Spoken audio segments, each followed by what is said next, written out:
Dahulu, di Dumai ada sebuah kerajaan yang dipimpin oleh seorang ratu bernama Cisima.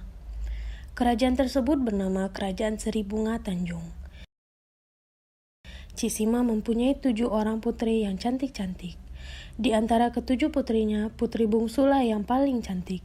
Ia bernama Mayang Sari. Suatu hari, ketujuh putri ini sedang mandi di lubuk sarong Umay. Mereka tidak menyadari bahwa ada orang yang sedang memerhatikan mereka. Pangeran Empang Kuala yang secara tidak sengaja sedang melewati daerah itu terkagum-kagum dengan kecantikan ketujuh putri itu. Namun, matanya terpaku pada putri Mayang Sari. Sekembalinya ke kerajaan, Pangeran Empang Kuala memerintahkan utusan untuk pergi ke kerajaan Seri Bunga Tanjung untuk meminang putri Mayang Sari.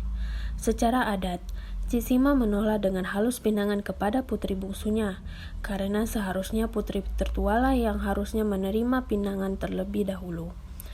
Pangeran Empang Kuala murka mendengar pinangannya ditolak. Lalu ia mengarahkan pasukannya untuk menyerbu kerajaan Seri Bunga Tanjung. Mendapat serangan tersebut, Cisima segera mengamankan ketujuh putrinya ke dalam hutan. Mereka disembunyikan di sebuah lubang yang ditutupi atap terbuat dari tanah dan dihalangi oleh pepohonan. Cisima juga membekali ketujuh putrinya bekal makanan selama 3 bulan. Setelah itu, Cisima kembali ke medan perang. Pertempuran berlangsung selama berbulan-bulan. Telah lewat 3 bulan pertempuran tidak juga selesai dan pasukan Cisima semakin terdesak. Korban sudah banyak sekali berjatuhan dan kerajaan pun porak-poranda. Akhirnya, Cisima meminta bantuan jin yang sedang bertapa di bukit hulu Sungai Umay. Ketika Pangeran Empang Kuala dan pasukannya sedang beristirahat di bagian hilir Sungai Umay, tiba-tiba saja ribuan buah bakau berjatuhan menimpa pasukan Pangeran Empang Kuala yang sedang beristirahat.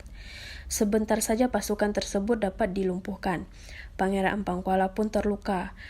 Dalam kondisi yang lemah itu, datanglah utusan Ratu Cisima.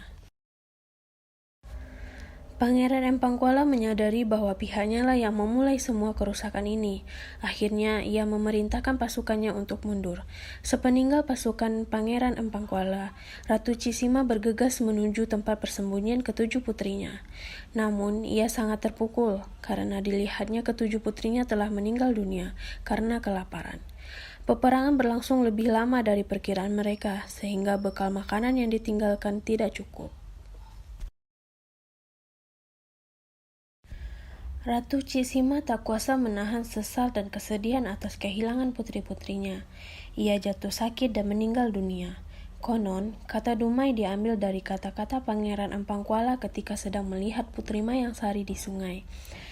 Kini, di kota Dumai terdapat situs bersejarah, yaitu sebuah persanggaran Putri Tujuh yang terletak di daerah wilayah kilang minyak PT Pertamina Dumai.